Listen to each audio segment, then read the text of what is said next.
اعوذ باللہ من الشیطان الرجیم، بسم اللہ الرحمن الرحیم۔ حضرت ادریس علیہ السلام اور ملک الموت۔ ایک دفعہ ملک الموت نے اللہ تبارک و تعالیٰ سے حضرت ادریس علیہ السلام کو سلام کرنے اور ان سے ملاقات کرنے کی اجازت مانگی۔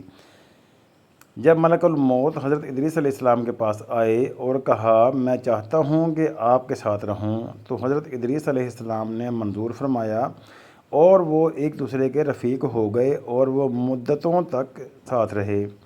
آپ علیہ السلام دن کو روزہ رکھتے، جبکہ رات کے وقت حضرت ادریس علیہ السلام کے پاس من و سلوہ پہنچ جایا کرتا تھا، جس سے وہ افطار فرماتے۔ وہ ملک الموت کو بھی کھانے میں شریک ہونے کی دعوت دیتے، مگر وہ کہتے تھے کہ مجھ کو ضرورت نہیں ہے اور نماز میں مشغول رہتے۔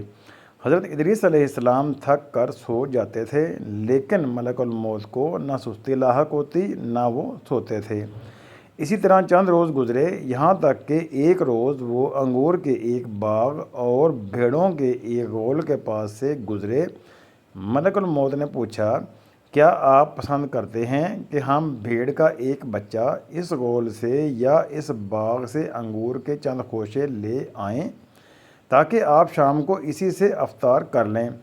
حضرت ادریس علیہ السلام نے کہا، سبحان اللہ، میں تم کو اپنے مال سے کھانے کی دعوت دیتا ہوں تو تم انکار کر دیتے ہو، اور مجھ کو دوسروں کا مال بغیر اجازت کھانے کی دعوت دیتے ہو۔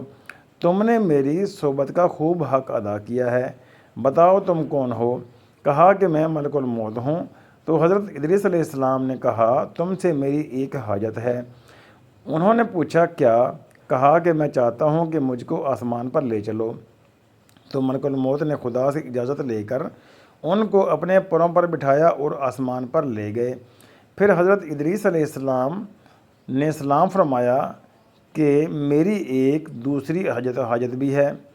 پوچھا، وہ کیا؟ فرمایا، میں نے سنا ہے کہ موت بہت سخت ہے، میں چاہتا ہوں کہ اس کا کچھ مزہ بھی چکھوں تاکہ سمجھوں کہ ویسی ہی ہے جیسا کہ میں نے سنا ہے۔ ملک الموت نے خدا سے اجازت لی۔ اجازت ملنے پر تھوڑی دیر کے لیے ان کی سانس پکڑ لی، پھر ہاتھ ہٹا لیا۔ پوچھا کہ موت کو کیسا پایا؟ فرمایا، بہت زیادہ شدید ہے، اس سے جیسا کہ میں نے سنا تھا۔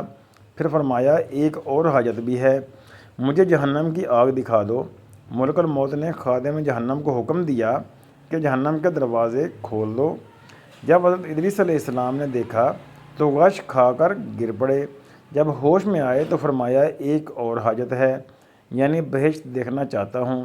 ملک الموت نے بہشت کے خادم سے اجازت لی اور حضرت ادریس علیہ السلام بہشت میں داخل ہو گئے اور فرمایا، اے ملک الموت، اب میں یہاں سے باہر نہیں آؤں گا، کیونکہ خدا نے فرمایا ہے کہ ہر نفس کو موت کا ذائقہ چکھنا ہے، اور میں نے چکھ لیا۔